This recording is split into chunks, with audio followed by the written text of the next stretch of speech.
Muy bien, muy buenas noches a todos, mis queridas estudiantes, mis queridos estudiantes. Gracias por conectarse a una clase más de todo lo que tiene que ver con Daniel, el capítulo 11. Hoy, pues como ustedes lo pueden ver en la pantalla, vamos con nuestra siguiente clase. Voy aquí a dejar ya la presentación de lleno. Con nuestra siguiente clase que tiene que ver con la abominación desoladora. Nosotros ya habíamos visto algo similar, algo parecido en la clase o la serie de clases que tuvimos de Mateo el capítulo 24, cuando vimos toda la teología de Mateo el capítulo 24, vimos algo de la abominación desoladora, pero pues hoy vamos a mirar lo que tiene que ver con lo que es la alteración del pacto y el conflicto histórico de la lealtad, porque resulta que en el libro de Daniel se nombra la abominación desoladora, por supuesto que sí, pero se ve en un marco donde vemos cómo es la actuación del cuerno pequeño, ¿sí? Este cuerno pequeño, cómo pisoteó el santuario y cómo a través de estas acciones el cuerno pequeño, pues introdujo lo que es la abominación desoladora. Y en nuestra clase profética de Daniel nuestra clase profética de Daniel, el capítulo 11, es lo que vamos a ver en esta noche. Entonces, quiero invitarlos para que tengamos una palabra de oración antes de iniciar con esta fabulosa clase que pues tendremos para esta noche. Así que los invito a que inclinemos el rostro y vamos a orar. Eterno Dios y buen Padre, te damos gracias por esta nueva oportunidad que nos das de estudiar tu palabra. Gracias, Padre, por este momento especial y maravilloso que nos regalas para poder escudriñar mucho más a profundidad lo que nos quieres enseñar, especialmente en el libro de Daniel, el capítulo 11. Hemos visto ya 3 clases, esta es la 4ª clase, y es por eso que queremos implorar, queremos suplicar que sea tu Santo Espíritu quien nos guíe, que sea tu Santo Espíritu quien nos ayude, que sea tu Santo Espíritu quien nos lleve hacia toda la verdad por medio de la Escritura y que podamos confirmarlo a través de la historia. Así que suplicamos que nos acompañes en el nombre de Jesús, en su nombre precioso, en sus méritos. Amén, Señor. Amén y amén. Muy bien, les damos entonces una cordial bienvenida a todos los que nos acompañan a través de TikTok y también los que están allí en el Meet privado y pues que han adquirido allí su material.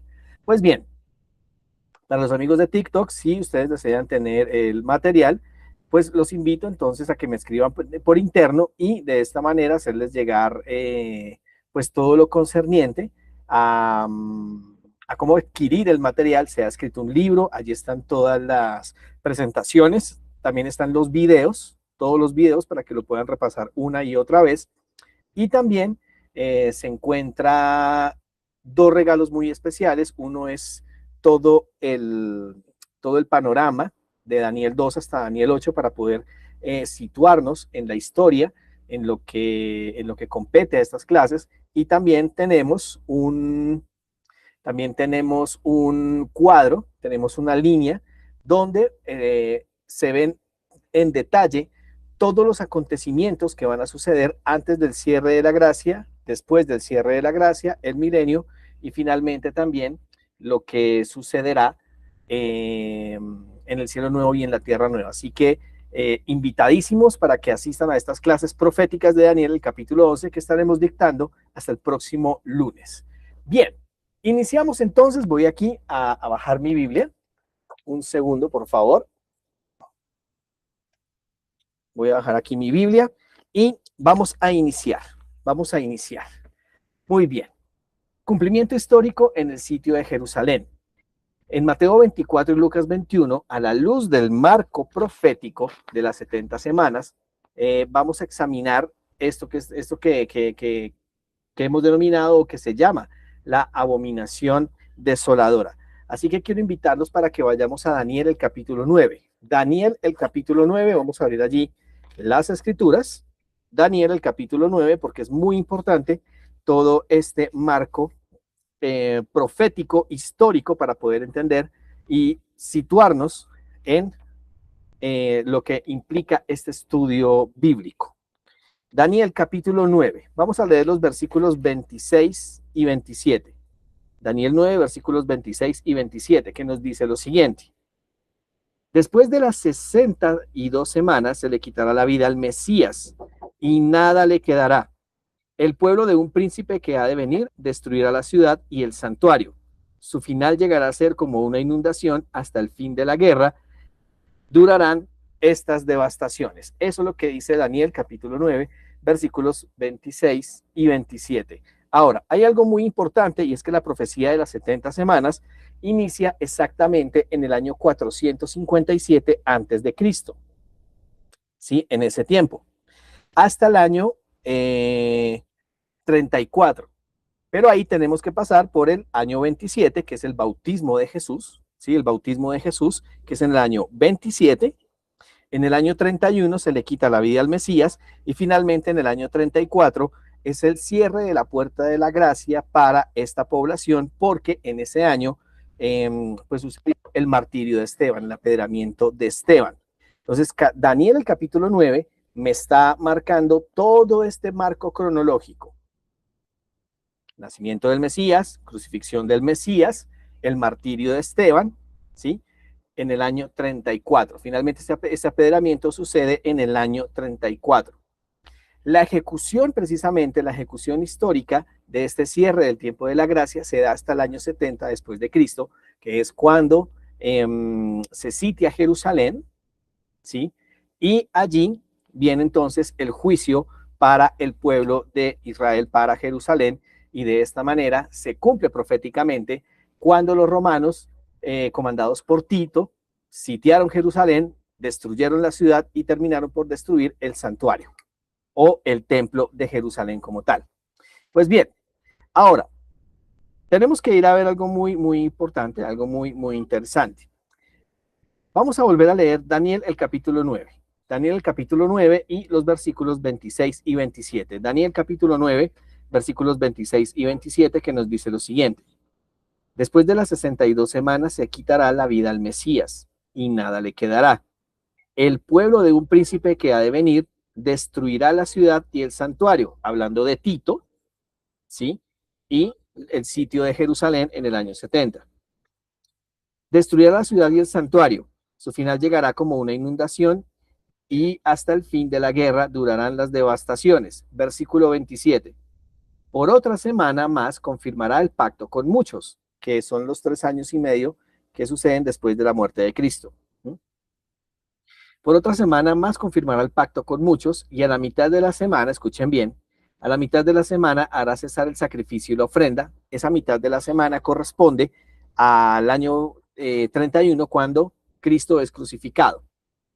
Después con la muchedumbre de las abominaciones vendrá el desolador. Palabras claves, abominación desoladora, ¿vale? Después de la muchedumbre de las abominaciones vendrá el desolador hasta que venga la consumación y lo que está determinado se derrame sobre el desolador. Entonces ahí estamos viendo precisamente este cumplimiento, estamos viendo cómo es de lo que se trata todo esto y estamos viendo los símbolos que esto representa. ¿Por qué? El príncipe que ha de venir, ¿quién es ese príncipe? Es Tito, es el general Tito, ¿sí? Que trae al ejército romano, que se llama abominación, según lo que nos dice Lucas, el capítulo 21, identifica como abominación al ejército de Roma. De hecho, en ese tiempo, según los historiadores, de hecho Flavio Josefo, Herodoto, Plinio el Joven, el ejército romano era considerado o era llamado abominación. Abominación. Entonces, en ese orden de ideas, esa abominación es puesta en Jerusalén, en el Monte Santo, y era una señal de que venía la abominación desoladora, que ya venía la desolación, venía la destrucción. Ahora, ¿qué otra cosa era abominación? El culto al dios Sol. Los estandartes romanos, y esto lo vimos en la clase o en las clases de Mateo 24, los estandartes romanos representaban al dios Mitra o al dios Sol. Esta águila mirando hacia el oriente, rodeada de una corona de laurel, todo esto representaba al dios Sol. Las tropas adoraban este símbolo del dios Sol en en el pueblo santo o en el suelo santo de Jerusalén, y algunos habitantes de Jerusalén, apóstatas, traicionando a Dios y traicionando su fe, también se inclinaban frente a este estandarte romano que simbolizaba al dios Sol. ¿Mm? Así que trasplantar estas insignias de abominación que anunciaban la desolación, que anunciaban precisamente la destrucción, ¿sí? Las tropas se retiraron de manera inexplicable por un tiempo y este fue el punto, o este fue la señal para que los entendidos, para que los que habían entendido las palabras de Jesús, huyeran de Jerusalén. Y esto permitió que los cristianos de aquella época que le creyeron a Jesús, todos huyeran a un lugar llamado Pella, fuera de ahí, fuera de ahí de Jerusalén, y ningún cristiano fiel murió en la destrucción de Jerusalén del año 70, sino que se retiraron. Ahora, algo supremamente importante, se los quiero leer, porque esto tendrá una aplicación en la escatología, esto tendrá una aplicación en los tiempos finales. Les quiero leer Joyas de los Testimonios, un libro muy bueno, Joyas de los Testimonios, tomo 2, en la página 203. Este capítulo se llama La crisis venidera, que nos dice lo siguiente. Con el acercamiento de los ejércitos romanos, fue para los discípulos una señal inminente de destrucción de Jerusalén. Esta apostasía podría ser para nosotros una señal de que llegó el límite, de que la tolerancia de Dios, de que la nación, hablando de los Estados Unidos, colmó la medida de su iniquidad y de que el ángel de la misericordia está por emprender el vuelo para nunca volver. Los hijos de Dios se verán entonces sumidos en aquellas escenas de aflicción que angustia a los profetas y que ellos mismos descubrieron como el tiempo de angustia de Jacob. Entonces, en Jerusalén se vio una señal de apostasía, los mismos israelitas apostataron, muchos de ellos se inclinaban ante la representación del dios Sol en los estandartes romanos. Los mismos fariseos, antes de crucificar a Jesús, apostataron, diciendo, no tenemos más rey que el César, y de esta manera, poco a poco, la degradación moral fue creciendo, la apostasía fue creciendo, hasta que llegó esa señal, esa abominación desoladora, y fue lo que permitió que los hijos fieles de Dios, los que entendieron, pudieran huir sin ningún inconveniente. Así que en este orden de ideas tenemos que ir a mirar cómo es esta aplicación de la apostasía en los tiempos finales. Acompáñenme por favor a Daniel el capítulo 7. Daniel el capítulo 7, versículo 25, hablando del cuerno pequeño. Daniel capítulo 7 y el versículo 25 que nos dice lo siguiente. Aquí vemos uno de los principales actuares del cuerno pequeño. Actuares que precisamente muchos de los cristianos protestantes de hoy en día lo llevan a cabo. Que nos dice lo siguiente. Hablará palabras contra el Altísimo y a los santos del Altísimo quebrantará. Y pensará en cambiar los tiempos y la ley. Y les serán entregados en sus manos hasta tiempo, tiempos y la mitad de un tiempo.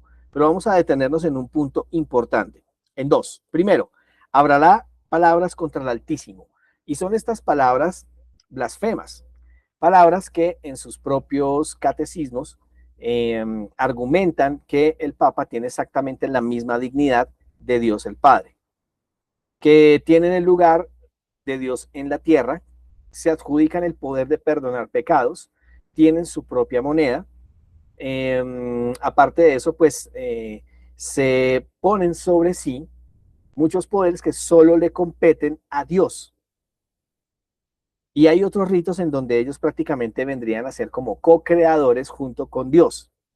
Eso son palabras contra el Altísimo. Y hay muchísimos textos que están allí en el libro, que se los comparto en el Drive, para los que pagaron el material, está en el libro. El libro está muy completo, es un libro donde allí vamos a poner muchas citas, o de hecho hay muchas citas donde se muestra con evidencia que lo que significa hablará palabras contra el Altísimo. El otro punto es que pensará en cambiar los tiempos y la ley. Entonces, este poder apóstata, si este poder apóstata pretende cambiar la ley de Dios, los 10 mandamientos. Y para los que están conectados por primera vez, nosotros cuando vamos a la Biblia en Éxodo el capítulo 20 y leemos los 10 mandamientos, estamos viendo que son muy diferentes a los 10 mandamientos que se nos han enseñado por tradición. Entonces allí, por ejemplo, en los 10 mandamientos originales, no encontramos santificar las fiestas, sino que encontramos algo muy explícito y es, acuérdate del sábado para santificarlo. Acuérdate del sábado para santificarlo. También encontramos que la tradición católica romana eliminó el mandamiento de no hacerse imágenes de nada de lo que hay en el cielo, de lo que hay en la tierra, debajo de la tierra, ni mucho menos entrar a adorarlas. Fue un mandamiento que este poder apóstata lo quitó. Lo quitó.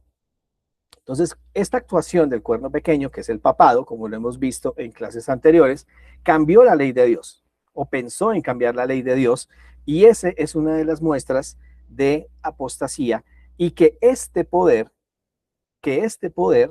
precisamente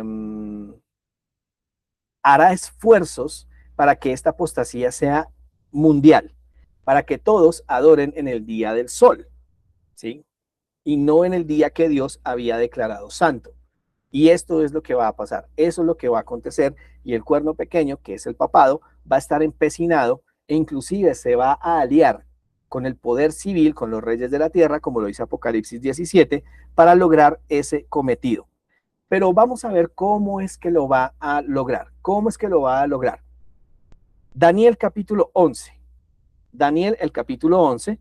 Y para los que están en el Meet privado, ustedes están viendo allí en la pantalla 4 puntos muy importantes que nos va a señalar este versículo. Daniel, capítulo 11, versículo 32. ¿Cómo logra ese cometido? ¿Cómo empieza entonces a reclutar gente? Créanme que no va a ser por la fuerza. Y aquí entonces nos muestra cómo va a pasar. Daniel 11, versículo 32. Daniel capítulo 11, versículo 32. Con lisonjas seducirá a los violadores del pacto, pero el pueblo que conoce a su Dios se esforzará y actuará. Y aquí encontramos una palabra clave, con lisonjas. ¿Qué son lisonjas? Pues bien, estas lisonjas, como ustedes lo pueden ver en la presentación, estas lisonjas vienen de la palabra hakak. ¿Qué es lo que significa? Son engaños, son halagos, son una serie de palabras que te presentan el camino fácil, ¿sí? Pero llevan al pueblo a quebrantar el pacto, a quebrantar los mandamientos de Dios, pero lo hace por medio de lisonjas, por medio de palabras bonitas. Bien, esta palabra lisonjas también se puede traducir como palabras suaves, palabras blandas. Son este tipo de palabras que, por ejemplo, encontramos en muchas partes donde dice, no te preocupes, tú no tienes que cambiar, Dios te ama así. Y te ponen la voz muy suave, muy acompasada, y te dice que no tienes que arrepentirte de tus pecados, que no te preocupes, todo está muy bien, todo está muy lindo. Y te meten entonces música suave de fondo, donde solo llegan y te dicen no te importa absolutamente nada. Pero esas palabras, esas lisonjas, ese tipo de situaciones, son las que llevan a muchos a no arrepentirse, a no acercarse al Dios del cielo, a no reconocer su pecado. Otro tipo de estas palabras, de estas lisonjas, por ejemplo, es que tú puedes ser salvo por todas las obras que hagas. Es decir, si eres bueno, ¿sí? Entre comillas, esto lo pongo entre comillas, si eres bueno, vas al cielo, si haces muchas obras buenas, ya tienes ganado el cielo. Pero eso es una completa mentira, porque la Biblia me muestra muchas veces que la salvación es por la fe, nunca por las obras. Jamás. Usted puede tener la plata de Bruce Wayne o la plata de Tony Stark.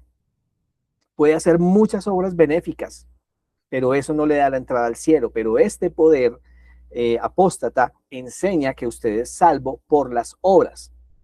Entonces, estas lisonjas, estas palabras suaves, estas palabras blandas, llevan a que la gente piense que puede tomar la salvación por el camino fácil y hace que la gente quebrante los 10 mandamientos de Dios. De hecho, parte de estas lisonjas es que a usted le digan que la ley de Dios fue abolida, que el reposo es Cristo. Pero estas lisonjas lo que hacen es llevar a la gente a eh, apostatar, a anular los 10 mandamientos, cosa que Dios jamás, jamás ha hecho, porque no hay un solo versículo, como lo dice precisamente el sacerdote Gaspar Astete en su libro o en su catecismo de doctrinas cristianas católicas, ¿sí? Ese es un libro que hace muchos años, de los que salimos de colegio católico, nos hacían estudiar. Él mismo ha dicho que no hay un solo versículo en la Biblia que hable de la santificación del domingo como día de reposo. No lo hay, no existe. Pero las lisonjas, estos engaños, estos halagos, hacen que mucha gente quiera quebrantar el pacto. Y según lo que dice Deuteronomio capítulo 4 y el versículo 7, el pacto lo define como los 10 mandamientos que quedaron escritos en piedra por el dedo de Dios. Y anoche hablábamos de algo muy interesante, y es que una de las cosas que escribió Dios, si no es la única que escribió con su propio dedo, fueron los 10 mandamientos. Lo escribió con su propio dedo, según lo que nos dice Éxodo 31. Y habría y anoche hacía una pregunta un poco desafiante, y es: ¿quién se atreve a poner su dedo donde Dios puso el suyo para borrar sus mandamientos? ¿Quién se atreve? ¿Quién es tan osado? ¿O quién es tan tonto para poner su dedo donde Dios puso el suyo para borrar uno de sus mandamientos? Pues sí, sí lo hicieron. El papado lo hizo, cambió los 10 mandamientos, y por otro lado, enseñó a otros protestantes de que los 10 mandamientos ya no hay que guardarlos, que los 10 mandamientos están abolidos. Pero no tienen nada de razón, porque si Dios hubiera anulado su ley, ya los matrimonios o los incestos estarían aprobados por Dios, los asesinatos estarían aprobados por Dios, entre otras cosas más, que no vamos a entrar en detalle en este momento porque pues no es el propósito de la clase. Así que irremediablemente la señal del creador habla de que el sábado es una señal distintiva. La sustitución del sábado por el domingo atenta contra la soberanía del mismo creador. Dios fue quien instituyó el sábado, no fueron los israelitas. Fue Dios mismo quien lo instituyó, y lo instituyó en el libro de Génesis, mucho antes de que existieran judíos, mucho antes de que existieran israelitas, muchísimo antes, muchísimo antes. Así que esta parte, este punto de Daniel capítulo 11 y el versículo 32 es una cuestión de lealtad. Es una cuestión de que si usted de verdad ama a Dios, usted guarda sus mandamientos. Es una cuestión de que cuando venga esa gran persecución, ahí es donde realmente se va a saber quién es un hijo de Dios realmente fiel y quién no lo es. Y esta cuestión de lealtad, esta señal distintiva, es lo que va a permitir que se separen los corderos de los cabritos. Tremendo versículo. Este es un versículo de esos que son duros para analizar, duros para estudiar. Versículo 33, Daniel 11, versículo 33. Acompáñenme en sus Biblias, ojalá subrayen estos versículos, son de suma importancia. Daniel 11, versículo 33, que nos dice: los sabios del pueblo instruirán a muchos, pero durante algunos días caerán a espada y a fuego, en cautividad y en despojo. ¿Quiénes son los sabios del pueblo? Pues básicamente se trata de aquellos hijos de Dios que se mantienen fieles. Estos sabios, según la palabra hebrea sakal o shakal, tienen una comprensión, tienen un entendimiento, tienen una inteligencia, pero que están basadas en las escrituras, que están basadas en el temor de Dios, que están basados en un escrito está. De hecho, Jesús siempre se defendió así: escrito está. Él siempre citó las escrituras del Antiguo Testamento para defender su fe, para defender sus acciones. Pero esta sabiduría, como bien lo dice el Antiguo y también el Nuevo Testamento, estos sabios, esta sabiduría proviene de Dios. Y esta sabiduría que proviene de Dios es la que enseña a muchos. Pero también dice que durante algunos días van a caer a espada y a fuego, en cautividad y en despojo. Así que Daniel capítulo 11, versículos 32 y 33, me sitúa en el periodo de tiempo papal. Me sitúa en el momento donde está en su máximo auge, conocido como la Inquisición, donde el poderío de la Iglesia Católica Romana, apóstata, tiene el poderío a nivel mundial y hace que muchos caigan a espada. De hecho, para los que se conectan por primera vez, yo los invito para que ustedes vean o lean la historia del señor John Hus o Juan Hus. Van a ver ustedes lo que significa esa persecución, especialmente lean las escenas del juicio antes de que los llevaran a la hoguera. Ahí es donde se ve precisamente el cumplimiento de lo que dice que algunos van a caer a espada y a fuego, en cautividad y en despojo, porque fueron muchas personas.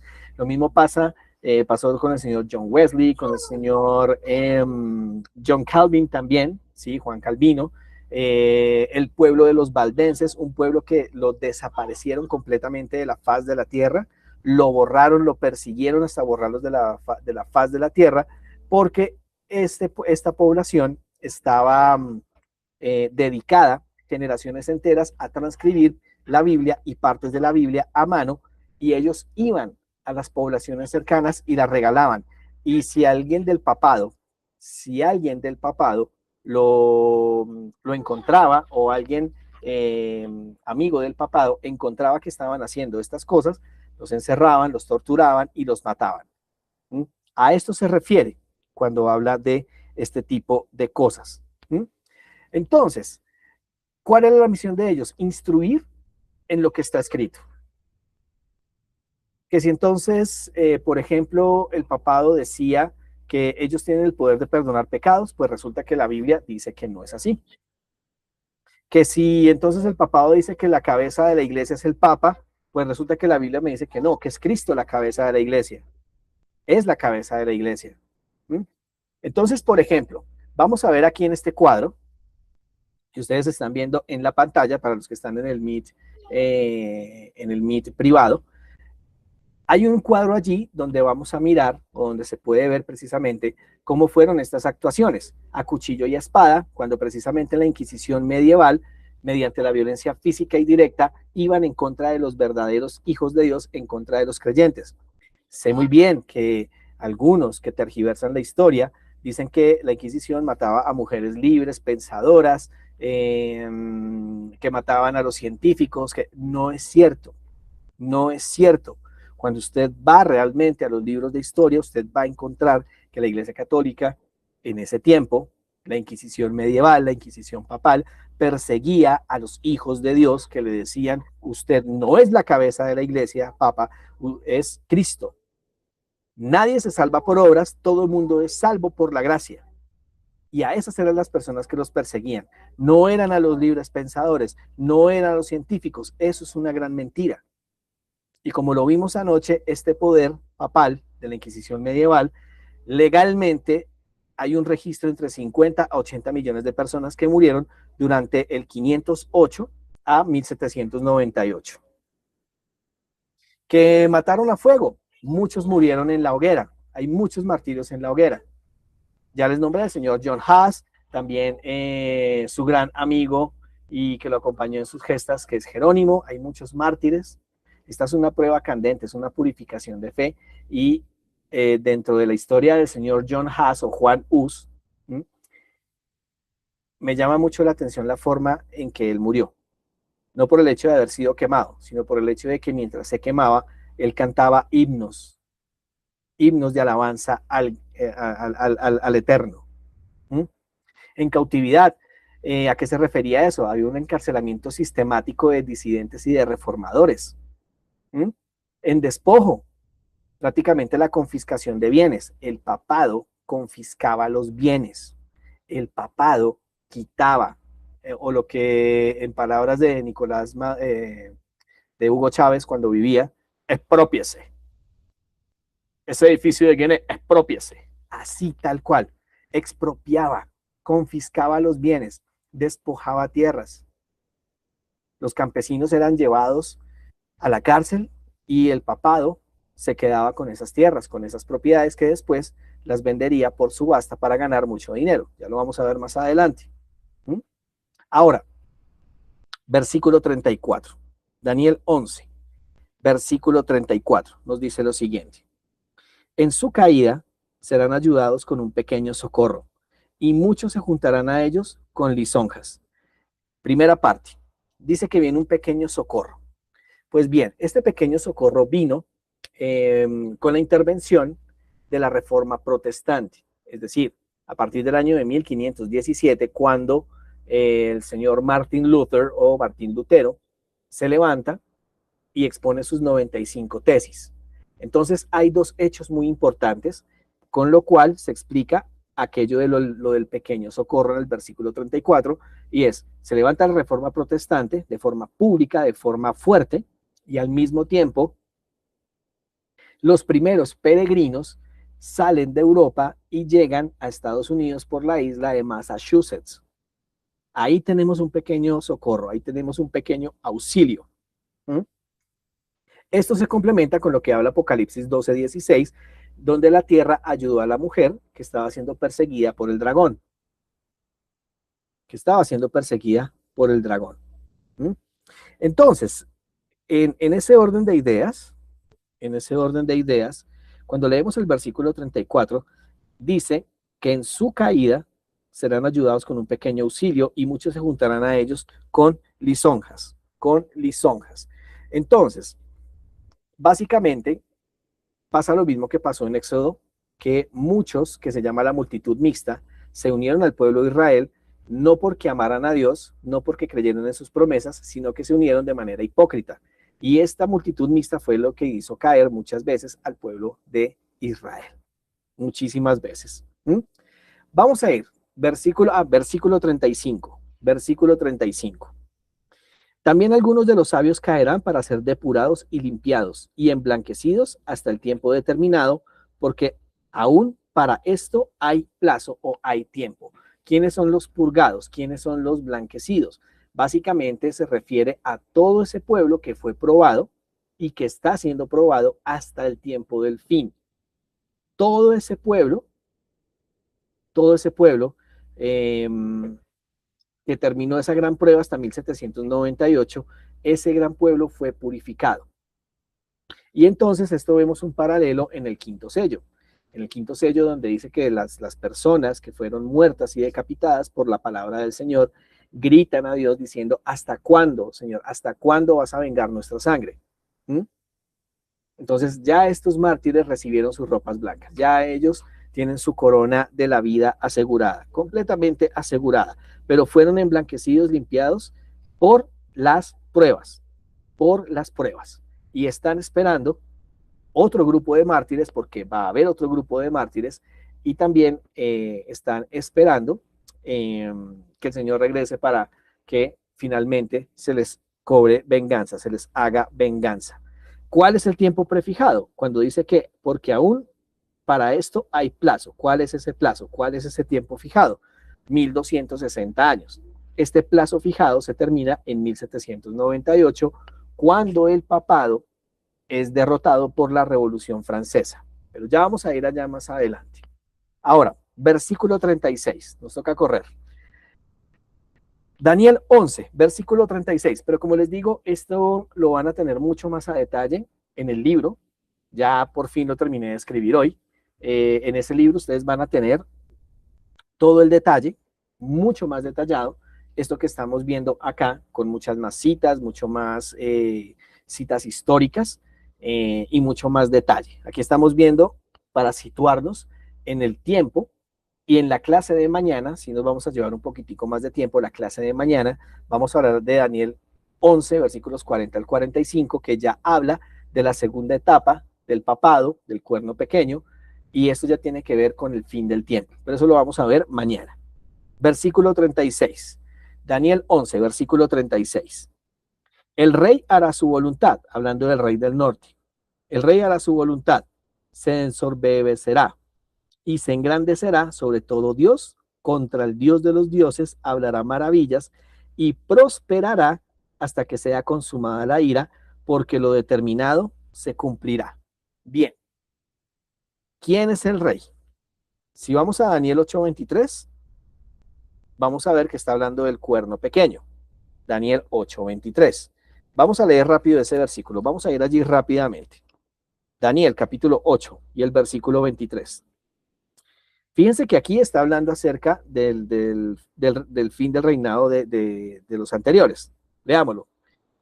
Al fin del reinado de estos, cuando los transgresores lleguen al colmo, se levantará un rey altivo de rostro y entendido en enigmas.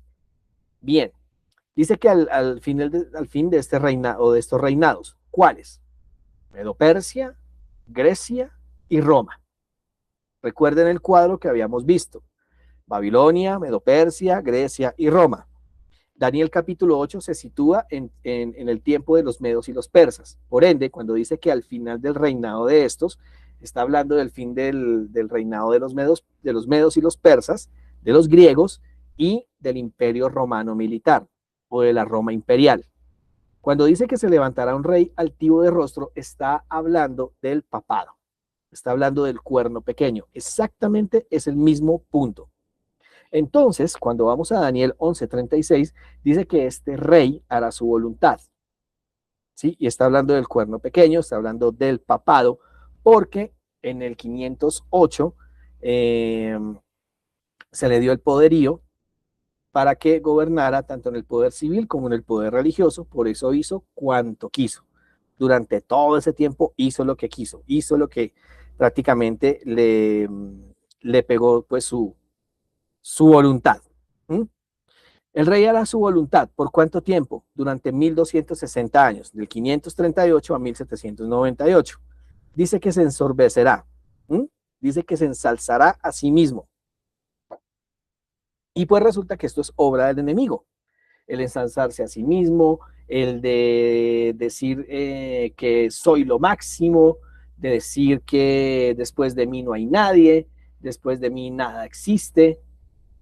Ese es el punto. Ahí estamos viendo el punto y por eso dice que se ensorbecerá. Dice que dirá maravillas, también cosas increíbles contra el Dios de los dioses, y es básicamente lo que hemos visto anteriormente en Daniel, el capítulo 7 y el versículo 25. Fíjense lo que dice este texto. Se los quiero leer. Eso está en el Concilio de Trento. ¿Sí? Hay un libro que se llama Actum Conciliorum, el tomo 9, en la página 1651. Y esto pues es la fecha del Concilio de Trento y dice lo siguiente. Declaramos que es absolutamente necesario que toda criatura humana se sujete al pontífice de Roma para que pueda ser salvo. Eso son palabras maravillosas, dice aquí, ¿sí? O hablará maravillas, pero en realidad una mejor traducción es hablará grandes blasfemias. Es una mejor traducción. Sin el sacerdote, la muerte y la resurrección de nuestro Señor no nos beneficiará. Imagínense ustedes. ¿Ve que cuán grande es el poder del sacerdote? Por solo una palabra que sale de sus labios, convierte un pedazo de pan en Dios. Esto requiere mayor poder que la creación del mundo. Si yo me encontrara con un sacerdote y un ángel, saludaría yo al sacerdote antes que saludar al ángel. El sacerdote ocupa el puesto de Dios en la tierra. Esto es lo que se llama blasfemia. ¿Mm? Hay un libro que se llama Glorias de María, de un sacerdote llamado Ligorio. Fíjense lo que dice él en ese libro. Si Dios está airado con un pecador y María lo coloca bajo su protección, ella detiene el brazo vengador de su hijo y lo salva. Fíjense cómo pintan a Jesús como el vengador, el vindicativo, el malo. Oh Virgen Inmaculada, impide que tu hijo, quien está irritado sobre nuestros pecados, nos abandone y nos deje bajo el poder del diablo. Eso es blasfemia o hablar grandes cosas, ¿m? O palabras contra el Altísimo. Del mismo Ligorio, pero esta vez en un libro que se llama Ilustración. Estamos hablando de que estas citas son de los años 1300, 1500, son escritos muy viejos que reposan en varias bibliotecas. Y alguien muy valiente sacó estas copias y las publicó para que todas las podamos tener. Del libro Ilustración de Ligorio dice lo siguiente: un hombre encumbrado con pecado ve dos escaleras que se extienden del cielo a la tierra. Jesús está a la cabeza de una y María a la cabeza de la otra. Si trata de subir por la escalera donde se encuentra Jesús y ve su rostro airado, este pecador se cae a la tierra derrotado. Al ver al hombre triste, le dice una voz: prueba la otra escalera. El pecador sube fácilmente al cielo por esa escalera y luego la Virgen lo presenta a su hijo. ¿Qué hijo rechazaría las peticiones de su madre? Y esto suena bonito, pero precisamente estas son lisonjas. Esto es lo que se llama lisonjas. Para cualquier persona que no conoce, encuentra este tipo de textos, los encuentra muy bonitos. Por eso hay que tener cuidado con las lisonjas, hay que tener cuidado con las palabras, hay que tener cuidado con los sermones que son demasiado suaves, muy lindos, muy apacibles, que te hablan muy pasito, que te dicen que todo está bien. Hay que tener mucho cuidado, muchísimo cuidado. Les leo una más y continuamos, que ya casi se nos acaba el tiempo. Precisamente de este mismo libro, en la página 82 y 83, Ligorio dice lo siguiente, hablando de María: y ella es verdaderamente la mediadora de la paz entre los pecadores y Dios. Los pecadores reciben perdón solo por medio de María.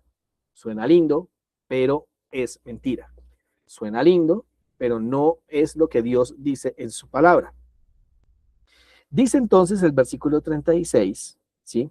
Dice el versículo 36 que va a tener éxito, pero que prospere va a tener un límite, porque el tiempo ha sido prefijado. ¿Cuál será el límite? Básicamente, cuando la ira de Dios llegue, o bueno, cuando la ira de Dios llegue, y esto ha sido por el colmo, bueno, cuando este poder llegue a su colmo por segunda vez. Ya llegó al colmo por primera, ya llegó el castigo, vendrá por segunda vez. Entonces, versículo 37, versículo 37, supremamente importante. Versículo 37.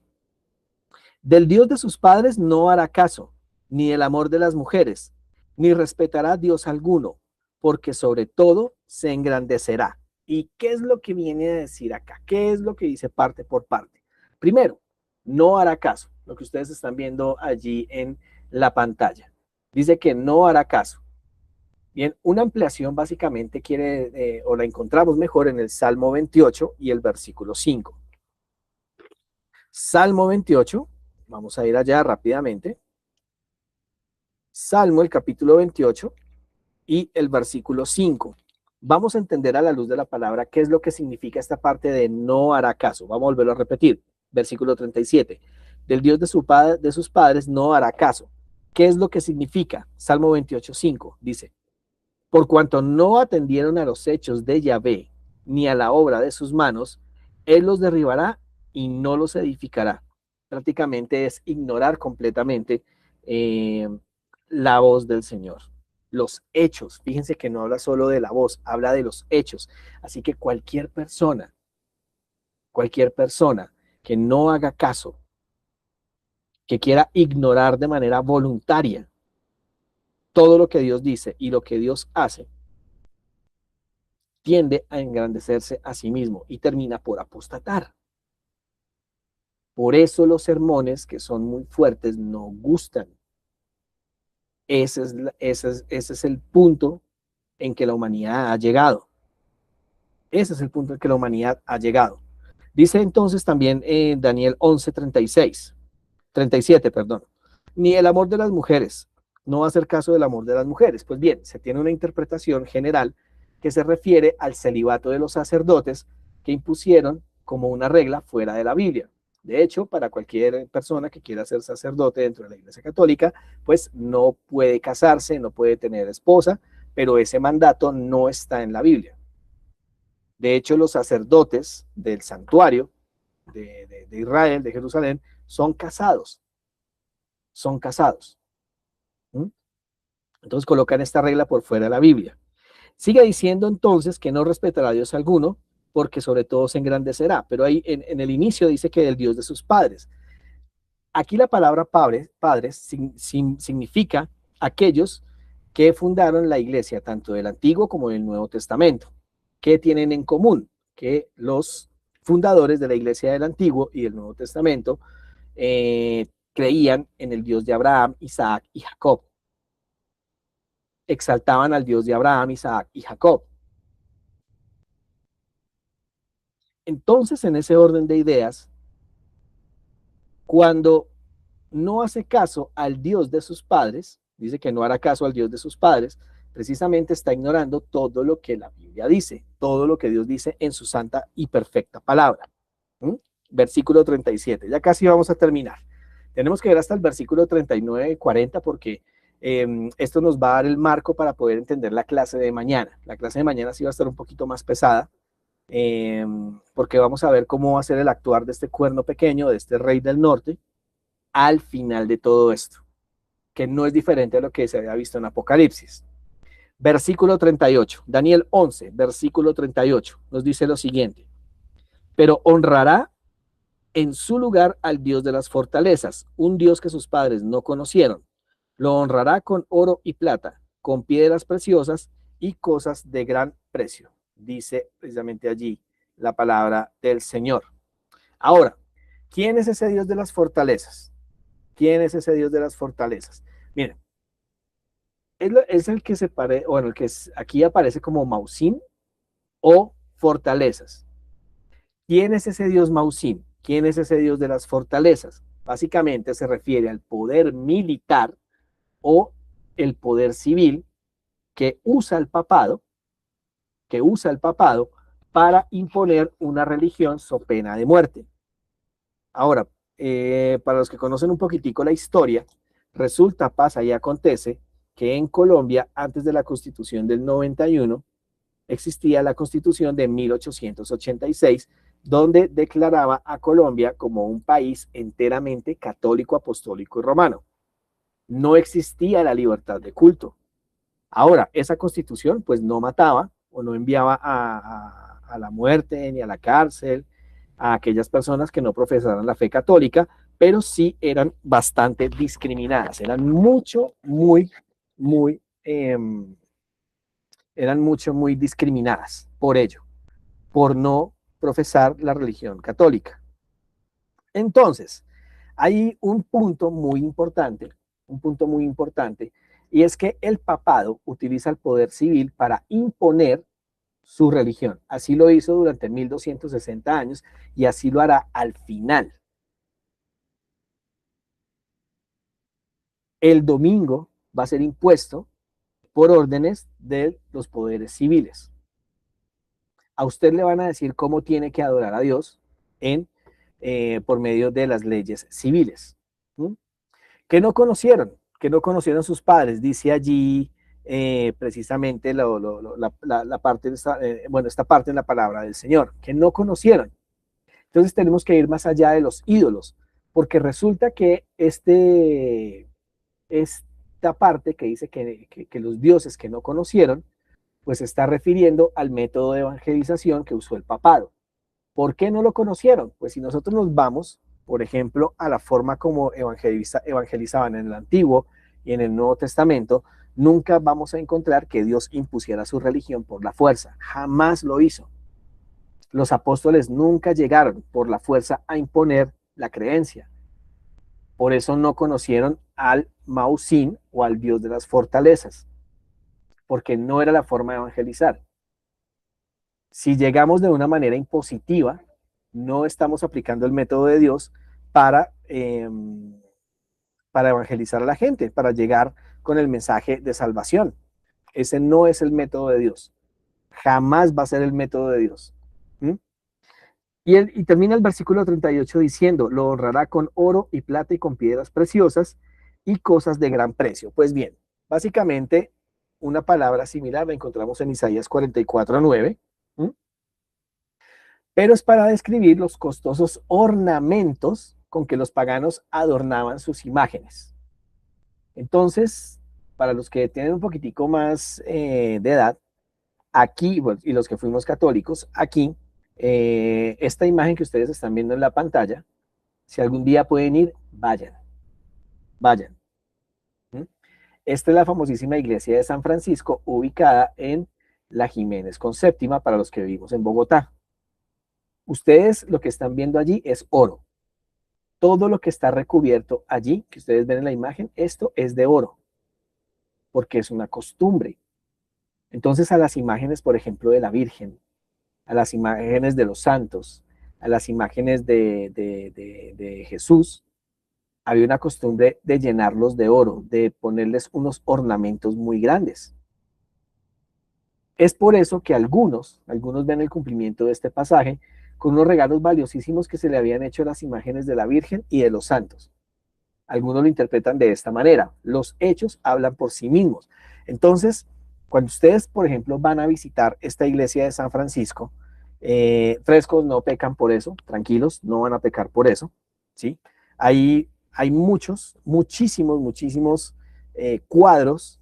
Hay, por ejemplo, varias obras de arte que valdría la pena que se vieran, porque dentro de esos cuadros vemos otro método que utilizaron para evangelizar, y era a través de los cuadros de la pintura barroca, que enfocaba en el sufrimiento. Esa era otra forma de lisonjas para convencer a muchos que quieren violar el pacto. Esa es otra forma de lisonjas. Pero imagínense todo esto, y hace muchos años, por ejemplo, esta iluminación se hacía a punta de velas. O sea, esto realmente, cuando uno va presencialmente, esto se ve muy bonito. O sea, visualmente se ve muy bonito. Pero cuando dicen que honrar con oro y plata y lo demás, es referente a colocar grandes alhajas a las estatuas y pues la forma como están adornadas la mayoría de los templos y las iglesias. ¿Sí? De las iglesias. Este es un grandísimo ejemplo. ¿Vale? Entonces a eso se refiere. Ya vamos a terminar. Regálenme, porfa, 5 minutos más. 5 minutos más. Versículo 39. Versículo 39. Daniel 11, versículo 39. Con un Dios ajeno se hará de las fortalezas más inexpugnables. Colmará de honores a los que lo reconozcan, los hará gobernar sobre muchos y repartirá las tierras como recompensa. Bien, ¿qué hizo el papado durante los 1260 años? Cuando habla de repartir tierras, básicamente se refería al poderío que el papado tenía en ese tiempo. Era un poderío tan extremadamente grande, ¿sí?, que se adueñó de tierras, unos por expropiación, como lo vimos en algunas diapositivas anteriores, otros por medios de donaciones, porque había gente que de verdad amaba a Dios y pensaban que al donar sus tierras, al donar sus riquezas, estaban haciendo una obra benéfica para Dios. ¿Mm?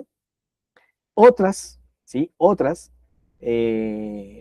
forma en que ellos se apoderaban de muchos bienes era a través de las famosísimas indulgencias, que le decían a la gente: usted no puede pagar por anticipado y yo le perdono 1000, 2000 pecados de aquí en adelante. Y de ahí es donde nace la famosísima frase que el que peca y reza empata. Entonces, por medio de esas indulgencias, tuvieron muchas tierras, tuvieron muchos edificios, construyeron catedrales, ¿sí?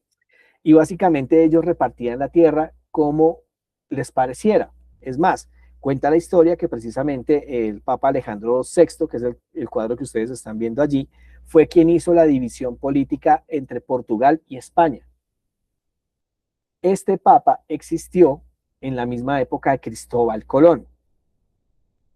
De hecho, Cristóbal Colón, eso cuenta la historia, Cristóbal Colón, cuando ya vio que no podían ver su nave, ¿sí?, a la salida de España, cuando no podía ver su nave, él se desvió para ingresar por los mares de Portugal, que este señor Papa Alejandro dijo: no, esta línea divisoria imaginaria, este pedazo de mar es para Portugal y este es de España. Pues Cristóbal Colón se desvió ya cuando no lo podían ver, porque si lo veían, pues lo podían matar.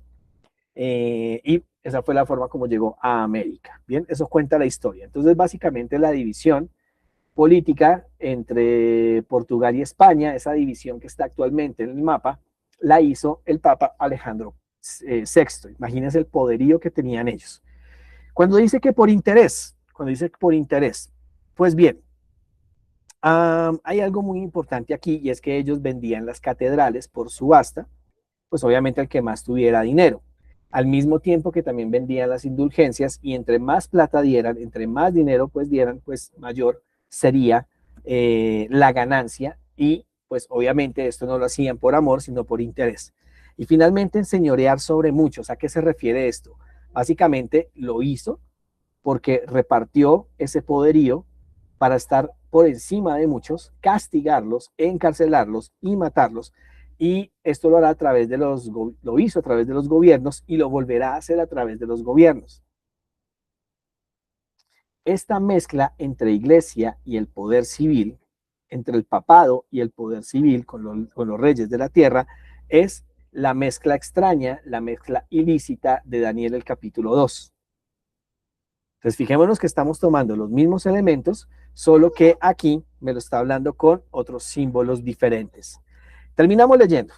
Terminamos leyendo Daniel capítulo 11 y el versículo 40. Y al tiempo, y al tiempo del fin, el rey del sur se enfrentará con él, y el rey del norte vendrá contra él como una tempestad, con carros y gente de a caballo y muchos navíos, y entrará por las tierras y desbordará y pasará adelante. Aquí encontramos lo que dice el versículo 40. Pero esto, mis queridos estudiantes, mis queridas estudiantes, esto continuará porque la clase de mañana va a estar muy nutridita, la clase de mañana va a estar llenita, pulpita y vale la pena. Es una de las clases que a mí personalmente más me apasiona. Es una de las clases donde hay mucho contenido y es nos muestra, donde nos muestra cómo va a ser el actuar del cuerno pequeño al finalizar todo esto.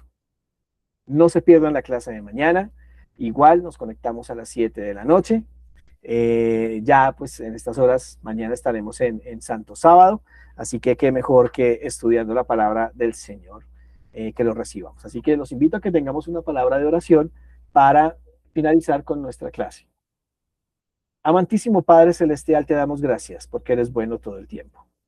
Te damos gracias, Padre, porque nos has permitido estudiar ese tema de suma importancia. Suplicamos que tu Santo Espíritu nos guíe, nos ayude a afianzar estos conocimientos y lo podamos enseñar a otras personas. Bendícenos durante el resto de esta noche. Gracias por tu infinito amor en el nombre de Jesús. Amén, Señor. Amén y amén.